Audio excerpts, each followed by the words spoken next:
Hello दोस्तों, हमारे channel online शिक्षा मंच में आप सभी लोगों का स्वागत है।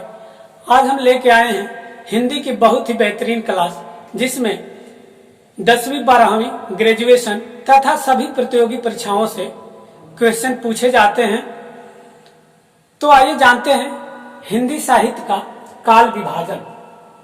देखिए, हिंदी साहित्य का काल विभाजन विभिन्न विद्वानों ने किया है, जिसमें आचार्य रामचंद्र शुक्ल, श्याम सुंदर दास, जॉर्ज ग्रियर्सन, मिश्र बंधु, हजारी प्रसाद द्विवेदी, राम कुमार वर्मा, डॉक्टर नागेंद्र आदि विद्वानों ने हिंदी साहित्य का काल विभाजन किया है। लेकिन सबसे ज्यादा प्रमाणिक काल विभाजन आचार्य रामचंद्र शुक्ल का है। तो आइए आचार्य रामचंद्र शुक्ल जी के अनुसार हिंदी साहित्य का काल विभाजन जानते हैं। देखिए, आचार्य रामचंद्र शुक्ल ने हिंदी साहित्य का काल विभाजन को 4 भागों में बांटा है। पहला काल है वीर गाथा काल, जिसका समय काल है 993 ईस्वी से 1318 ईस्वी तक। दूसरा है भक्ति काल, जिसका समय काल है 1318 से 1643 ईस्वी तक। और तीसरा काल है रीति काल, जिसका समय काल है 1643 से 1843 ईस्वी तक। और चौथा काल है आधुनिक काल, जिसका समय काल है 1843 ईस्वी से अब तक। अब आइए जानते हैं पहला काल वीर गाथा काल के बारे में। देखिए, वीर गाथा काल को विभिन्न विद्वानों ने विभिन्न प्रकार के नाम दिए हैं, और ये नाम हमेशा कंपटीशन एग्जाम में पूछा जाता है। जैसे पूछ दिया कि वीर गाथा काल का नाम आदिकाल किसने रखा, तो वीर गाथा काल का आदिकाल नाम हजारी प्रसाद द्विवेदी जी ने रखा। दूसरा है कि वीर गाथा काल का नामकरण किसने किया, तो रामचंद्र शुक्ल जी ने किया। और वीर गाथा काल का नाम बीजोपन काल किसने कहा, तो ये नाम बताया महावीर प्रसाद द्विवेदी ने। और देखिए, ये जो क्वेश्चन है बीजोपन काल, ये शिक्षक भर्ती 69,000 के सुपर टेट एग्जाम में पूछा गया था क्वेश्चन कि बीजोपन काल किसने कहा है या बीजोपन काल नाम किसने दिया है, तो इसका सही उत्तर था महावीर प्रसाद द्विवेदी जी। अब आइए चौथा, सिद्ध सामंत, ये नाम दिया था राहुल सांस्कृत्यायन ने। और पांचवा है संधि काल, ये नामकरण किया राम कुमार वर्मा ने। छठा है चारण काल, चारण काल का नामकरण जॉर्ज ग्रियर्सन ने किया। और सातवां है प्रारंभिक काल, प्रारंभिक काल का नामकरण मिश्र बंधुओं के द्वारा किया गया।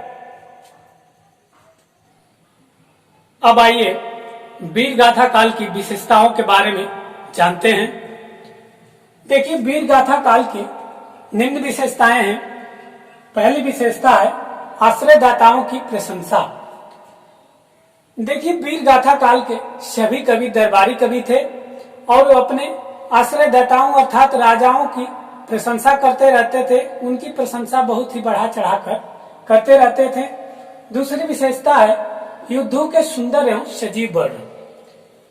देखिए, वीर गाथा काल के सभी कवि राजा के साथ युद्ध भूमि में जाते थे और अपनी आंखों देखी युद्ध का वर्णन राजा से करते थे। जैसे किसी राजा का किसी राजा से युद्ध हो रहा है, तो वे अपने राजा की प्रशंसा बहुत अधिक मात्रा में करते थे, जिससे उस राजा का उत्साह बना रहता था।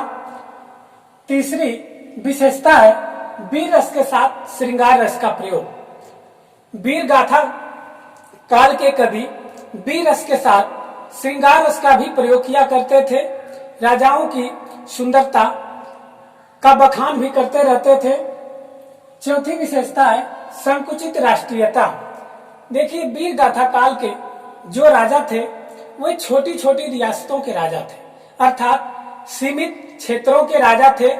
उनमें एक संपूर्ण राष्ट्र की भावना का विकास नहीं था। पांचवा है डिंगल भाषा का प्रयोग। देखिए, वीर गाथा काल के लगभग सभी कवियों ने डिंगल पिंगल भाषा का प्रयोग किया था। छठवीं विशेषता है रासो शैली की प्रधानता। देखिए, वीर गाथा काल में रासो शैली की प्रधानता था, और रासो शैली एक ऐसी शैली है जिसमें गाकर, नाचकर सभी तथ्यों का वर्णन किया जाता है।